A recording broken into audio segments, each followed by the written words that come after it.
स्वर्गीय हमारे प्रधानमंत्री राजीव गांधी जी की पुण्यतिथि है और सब जानते हैं 1991 में 21 मई को किस प्रकार आतंकवादियों के निशाने पर आकर उनकी हत्या की गई थी।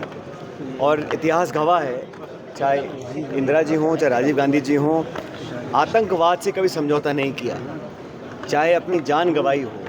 अब कल्पना कीजिए, एक सिटिंग प्राइम मिनिस्टर को, इंदिरा जी को 31 अक्टूबर 84 में उनके ही सुरक्षा कर्मियों ने 32 गोली पेट में दागी और उनको मौके पर मार दिया। बावजूद उसके उनके पुत्र और राजीव गांधी जी अपने कार्यकाल में उन्होंने कठोर निर्णय लिए और अपनी जान गंवाने के बावजूद भी उनके परिवार, हमारी पार्टी ने हमेशा आतंकवाद के खिलाफ अपना मानस जो है वो बदला नहीं है। तो आज उनकी पुण्यतिथि कल है, उस अवसर पर आज ये प्रदर्शनी लगाई है और इसमें तमाम वो काम हैं। शुरुआत से आप ले लीजिए, चाहे वो एम्स की स्थापना हो, चाहे वो भाखड़नांगल डैम की स्थापना हो, इसरो हो, डीआरडीओ हो, तमाम जो इतिहास गवाह हैं इन कामों का, उन कामों का विवरण बहुत खूबसूरती से इन चित्रों के माध्यम से इस प्रदर्शनी में लगाया गया है। मुझे बड़ा फ़ख्र है कि आज इसका शुरुआत हम लोगों ने करी है। उम्मीद करता हूँ कि बहुत से लोग आएंगे, देखेंगे और ख़ासकर नौजवान पीढ़ी देख, क्योंकि इतिहास समझना बहुत ज़रूरी है। वर्तमान और भविष्य में अगर हमको अपनी कमान रखनी है तो इतिहास से हमें बहुत कुछ देखना सीखना चाहिए और मैं उम्मीद करता हूँ कि हम सब लोग इससे प्रेरणा लेंगे, क्योंकि जो जिस प्रकार के निर्णय लिए बात हो, चाहे हरित क्रांति की बात हो, नरेगा की बात हो, आधार कार्ड की बात हो, डायरेक्ट बेनिफिट ट्रांसफ़र की बात हो, सूचना का अधिकार हो, शिक्षा का अधिकार हो, तमाम परमाणु जो विस्फोट पहली बार किया इंदिरा जी के समय पोखरण में, ये तमाम वो चीज़ें हैं जिससे लगातार हर दशक में हमारे देश को ताकत और संबल मिला है। और आज भारत एक ऐसा राष्ट्र बना है जिसको पूरी दुनिया बड़े सम्मान से देखती है। लोकतांत्रिक व्यवस्था की कल्पना करना, संविधान का निर्माण करवाना और लोकतंत्र की जड़ें इतनी मजबूत करना, क्योंकि पूरी दुनिया में आज लोग भारत का उदाहरण देते हैं कि एक सबसे बड़ा लोकतंत्र है। हमारे आसपास बहुत से देश हैं जहाँ पर भी चुनाव होते हैं, लेकिन कोई पाकिस्तान का उदाहरण नहीं देता है कि बहुत लोकतांत्रिक देश है, या श्रीलंका का या नेपाल का। लेकिन भारत ऐसा देश है जो उस समय के नेताओं का योगदान रहा कि हमारा गणतंत्र, हमारा लोकतंत्र, हमारी जमहूरियत मजबूत रही और आज हम सब लोग अग्रसर हैं एक विकसित भारत बनाने के लिए। उसमें जो भूमिका रही है हमारे प्रधानमंत्रियों की, उसमें सब शामिल हैं। लेकिन क्योंकि ज़्यादा कालखंड कांग्रेस शासन का रहा, तो आज जो प्रदर्शनी लगी है, मुझे लगता है अच्छा संदेश जाएगा नौजवानों में। और राजीव गांधी जी एक ऐसे व्यक्ति थे जिन्होंने अपने अल्पकाल में 5 सालों प्रधानमंत्री रहे, लेकिन नौजवानों को वोट डालने का अधिकार दिया, संविधान में संशोधन कर ग्राम पंचायत तक महिलाओं को, पिछड़ों को आगे आने का मौका दिया और टेक्नोलॉजी और कंप्यूटर टेलीकॉम रेवोल्यूशन जो लेकर आए थे, उससे आज हम लोगों को बहुत संबल और ताकत मिली है। तो उनके तमाम योगदानों को बहुत खूबसूरती से इस प्रदर्शनी में यहाँ पर संयोजा गया है।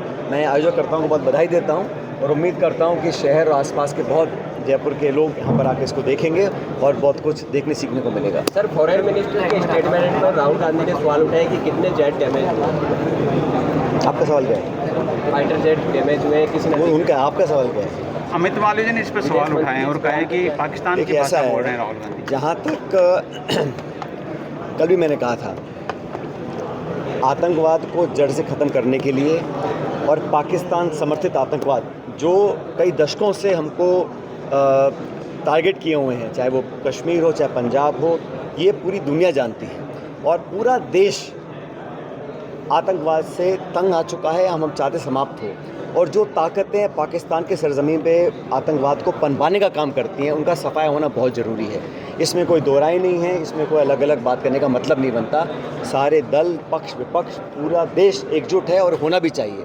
और हमारी सेना का जो प्रदर्शन रहा है ऑपरेशन सिंदूर में, जिस पराक्रम का परिचय उन्होंने दिया है, जिस मुस्तैदी से न सिर्फ भारत की रक्षा करी है, लेकिन उन ठिकानों को ध्वस्त किया है जो आतंकवाद के नर्सरी थी, तो मैं समझता हूँ हमारी सेना को सलाम हमें करना चाहिए। और मैं तो कहता हूँ न सिर्फ सैनिकों को, लेकिन उन सैनिकों के परिवारों को जिन्होंने अपने लोगों को हमारी रक्षा के लिए सरहद पर भेजा है, उन लोगों को मैं साधुवाद देता हूँ, उन परिजनों को।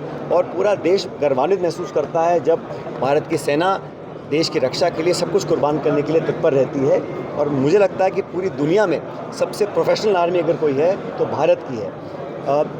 लेकिन जिस प्रकार से युद्ध विराम किया गया, उसकी घोषणा एक तीसरे मुल्क के राष्ट्रपति करते हैं, ये अप्रत्याशित है।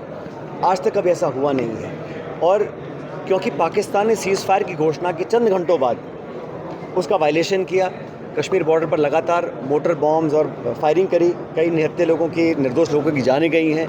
तो जिस देश से आपने समझौता किया है, क्या विश्वसनीयता है उसकी, क्या क्रेडिबिलिटी है कि आगे इस प्रकार के काम नहीं होंगे। और मुझे तो इस बात की भी चिंता है कि IMF ने अभी बहुत बड़ा लोन उनको दिया है और अमेरिका के राष्ट्रपति कहते हैं बहुत व्यापार करेंगे पाकिस्तान के साथ। जो संसाधन पाकिस्तान के पास हैं उसका वो दुरुपयोग नहीं करेंगे, इसकी क्या गारंटी है।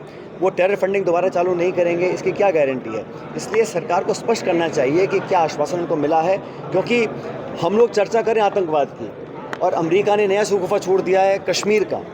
कश्मीर की तो चर्चा ही नहीं थी भाई, ये अलग अलग मुद्दे हैं और कश्मीर द्विपक्षीय मामला है। इसका अंतर्राष्ट्रीयकरण करना मैं समझता हूँ बड़ा दुर्भाग्यपूर्ण है, होना नहीं चाहिए।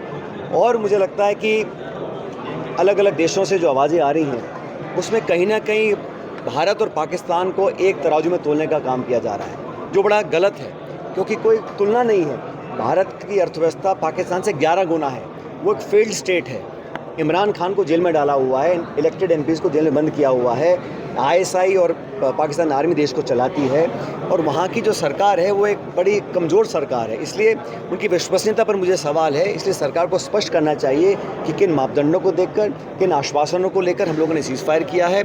और अमेरिका का जो हस्तक्षेप रहा कश्मीर पर मध्यस्थता की वो बात कर रहे हैं, उसको सिरे से नकारना चाहिए और विदेश मंत्रालय के कोई प्रवक्ता वक्तव्य दें, उसका कोई मतलब नहीं है। सबसे ऊंचे लेवल से ये खंडन आना चाहिए कि हमने व्यापार के लोभ में या डर से ये समझौता नहीं किया है। और राष्ट्रपति 3 बार बोला ट्रंप साहब ने कि मैंने ट्रेड का और व्यापार का डर या लालच दिखाकर ये संधि करवाई है, उसको नकारा जाना चाहिए। और मुझे लगता है कि पूरा देश एकजुट है। आपको याद होगा 22 अप्रैल को जब घटना घटी, सबसे पहले खरगे साहब ने प्रेस कॉन्फ्रेंस करके कहा हम सरकार के साथ हैं। और आज भी जहाँ तक देश की अखंडता, सुरक्षा और फौज की बात है, हम सब लोग एक थे और एक रहेंगे। बीजेपी के MLA हैं कंवरलाल मीणा, आज 20 दिन हो गए उनको, लेकिन ये बड़ा दुर्भाग्यपूर्ण है। इससे पहले भी आए थे प्रधानमंत्री जी, उसके बाद भी आए हैं, बहुत सारे वादे किए थे और इस बार तो कम जीते हैं भाजपा के सांसद, लेकिन पिछली बार सारे के सारे जीते थे।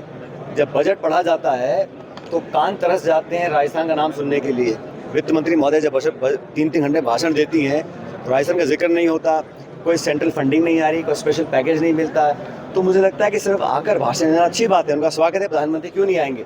ये जब आएँ तो राजस्थान के लिए कुछ बड़ी घोषणा भी करनी चाहिए। और खासकर जो राष्ट्रीय परियोजना घोषणा उन्होंने की थी बनाने के लिए, ERCP को अजमेर में की थी मुझे याद है, तो उस पर तो अमल करना चाहिए। अब सिर्फ हस्ताक्षर कर दिए, वो MOU आज तक देखा नहीं हम लोगों ने, MOU है कैसा। लेकिन जो फंडिंग की बात है 90% फंडिंग, वो केंद्र सरकार को करनी चाहिए। तो प्रधानमंत्री जब आए बीकानेर में तो राजस्थान के हित में कुछ सार्थक बोलकर जाएं जिस पर अमल भी हो। सिर्फ भाषण लेकर चले जाए, मैं समझता हूँ वो ठीक नहीं हो।